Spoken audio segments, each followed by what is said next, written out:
Corona काल के समय अगर दक्षिण का बेटा हमारे साथ ना होता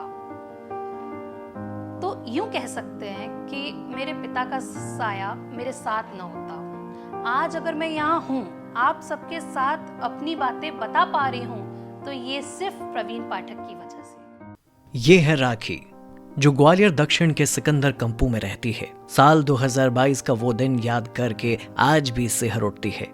मैं एक FMCG कंपनी में काम करती हूँ। मुझे आज भी वो दिन याद है जब सुबह मैं ऑफिस के लिए तैयार हो रही थी और मेरी बड़ी माँ का फ़ोन आया मेरे पास कि बड़े पापा की तबीयत सीरियस है और उन्हें एडमिट करना है। कोरोना की दूसरी लहर में भारत के शहरी ग्रामीण हर हिस्से में हाहाकार मच गया था। ग्वालियर दक्षिण भी इससे अछूता नहीं था। ग्वालियर में कोरोना 24,000 ही हो गया है। MP के ग्वालियर में कोरोना कर्फ्यू का ऐलान। इस बीच एक अहम जानकारी मिल रही है। ग्वालियर से एक दिन में कोरोना से 6 लोगों ने जान गंवा दी है।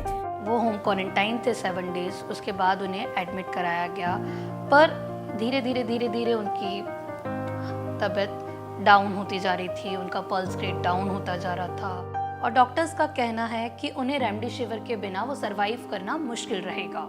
डॉक्टरों का प्रेशर था कि इंजेक्शन आएगा तभी आपका पेशेंट सरवाइव कर पाएगा। वो बार बार एक डॉक्टर दूसरा डॉक्टर, जितने भी डॉक्टर्स बार बार चेकअप के लिए आ रहे थे, सिर्फ एक ही बात सुनाते रहे कि इंजेक्शन अवेलेबल होगा तो ही आपका पेशेंट सरवाइव कर पाएगा।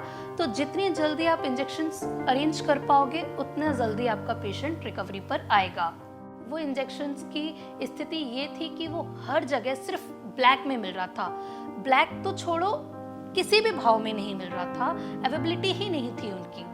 कोरोना की दूसरी लहर से प्रभावित लोगों को बचाने के लिए रेमडेसिविर का इंजेक्शन एकमात्र उपाय था, जिसकी वजह से पूरी दुनिया में उसकी अनलिमिटेड डिमांड थी और सप्लाई बहुत लिमिटेड।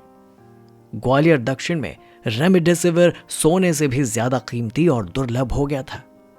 नतीजतन रेमडेसिविर इंजेक्शन की कालाबाजारी चरम पर थी। हर तरफ ऑक्सीजन की कमी और दवाइयों की किल्लत का शोर फैला हुआ था। मतलब मैंने अपने नियर डियर सब जगह कॉल्स ट्राई कर लिए, लेकिन कहीं से कुछ बंदोबस्त नहीं हो सका। मेरे किसी मिलने वाले ने मुझे बताया था कि प्रवीण भैया मदद कर रहे हैं अभी रेमडेसिविर लोगों को उपलब्ध कराने में। कोरोना के कहर से बेसुध ग्वालियर के लोगों के लिए प्रवीण पाठक फरिश्ता बन के उभरे। माननीय मुख्यमंत्री जी, ग्वालियर सिसक रहा है। ऑक्सीजन की कमी के कारण लोग मर रहे हैं। हम लोग रात रात दिन जग के, चाहे ग्वालियर का कलेक्टर हो, चाहे ग्वालियर का SP हो, चाहे कमिश्नर हो, रात दिन जग कर हम ये कोशिश कर रहे हैं कि ऑक्सीजन की कमी ना हो पाए। कृपया करके मेहरबानी करके ग्वालियर पर ध्यान दें और लोगों को जो ऑक्सीजन के कारण मर रहे हैं ऑक्सीजन की आपूर्ति पर ध्यान। अधिकारियों की मिन्नतें की, उनकी बातें झेली, लेकिन ग्वालियर दक्षिण के लोगों को नहीं झेलने दिया। किसी को अस्पताल में बेड नहीं मिला तो ये प्रवीण पाठक को फोन करता। कोई कोरोना के मरीज को अस्पताल जाने के लिए एम्बुलेंस चाहता तो वो प्रवीण पाठक को फोन करता। कोरोना काल में प्रवीण पाठक ग्वालियर दक्षिण के आम जनता के फोन में स्पीड डायल पर थे। रात के 2 बजे प्रवीण भैया का मेरे पास फोन आया और उन्होंने मुझे कहा कि गुड़िया, आपकी इंजेक्शंस मिल गई हैं, बताओ कौन से हॉस्पिटल में पहुंचाना है और आपके पेशेंट को आज का डोज तो लग सके। फिर डॉक्टर का प्रेशर कि नहीं, एक इंजेक्शन से काम नहीं चलेगा, ये 6 का डोज है और आपको 6 ही इंजेक्शन लाने हैं। फिर मैं रोती बिलखती मैंने प्रवीण भैया को दोबारा फोन किया कि भैया स्थिति अभी भी वैसी है।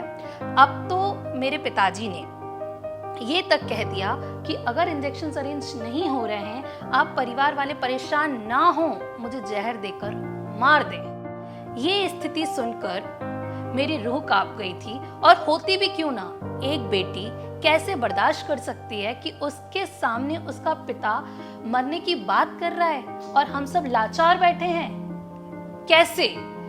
फिर दोबारा से प्रवीण भैया के पास गई मैं रोती बिलखती, लेकिन उन्होंने वापस से मेरे सर पर हाथ रखा आशा का और सारे इंजेक्शंस उनके द्वारा मुझे प्राप्त कराए गए। ये सुबह के खड़े हुए हैं, ये सुबह 9 बजे से लोगों ने कोरोना काल में दक्षिण विधायक को रात दिन एक कर देने की कहावत को चरितार्थ करते हुए अपनी आंखों से देखा।